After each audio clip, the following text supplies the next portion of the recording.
দাদা, 4897 গাড়িটা আপনার বাইরে রাখা? হুম, আমার। কেন, কি হয়েছে? আপনার গাড়ির সাথে আমার গাড়িটা একটু ধাক্কা লেগে আপনার বাম্পারটা ভেঙে গেছে। আর আপনি পাগল নাকি? গাড়িটা দেখে চালাতে পারেন না? অন্ধ নাকি আপনি? আর বলবেন না দাদা, একটা ছোট্ট বাচ্চা ছেলে স্কুল থেকে ফিরছিল, ওকে বাঁচাতে গিয়ে আপনার গাড়ির সাথে ধাক্কাটা লেগেছে। ধাক্কা টাক্কা বুঝি না, ভদ্র মতো টাকাটা দিয়ে যান। ওইটা ঠিক করতে গেলে আমার মিনিমাম 5,000 টাকা দরকার আছে। এই মুহূর্তে তো আমার কাছে 5,000 টাকা নেই। আপনি এক কাজ করুন না, আমার গাড়ির চাবিটা রেখে দিন এবং আপনার ইউপিআই নাম্বারটা দিয়ে দিন, আমি আপনার কাছে টাকা পাঠিয়ে দিয়ে গাড়ির চাবিটা নিয়ে চলে যাবো। আপনার গাড়ি রাখলে কি আমার গাড়ি ঠিক হবে?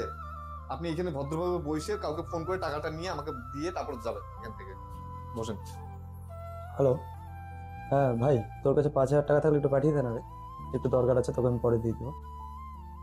ঠিক আছে দাদা, আপনার কিউআর কোডটা দিন, আপনার টাকাটা পেমেন্ট করে দিচ্ছি।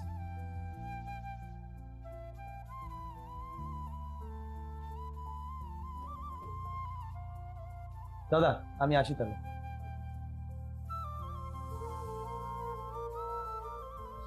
দাদা ওটা কি রে? আর কোশ না, কোন পাগল লোক গাড়িটা লাগাই দিয়ে নিজে এসে 5,000 টাকা চুনা দিয়ে গেল। লোকটা আমাকে বাঁচার দিকে এত গাড়িতে ধাক্কা মারছে। কি বলিস তুই? সম্পর্কগুলো যখন আমাদের হয়ে দাঁড়ায় তখন বোঝা যায় ক্ষতিটা কার হয়েছে। অন্যজনের ক্ষেত্রে এটা বোঝা বড় দায়।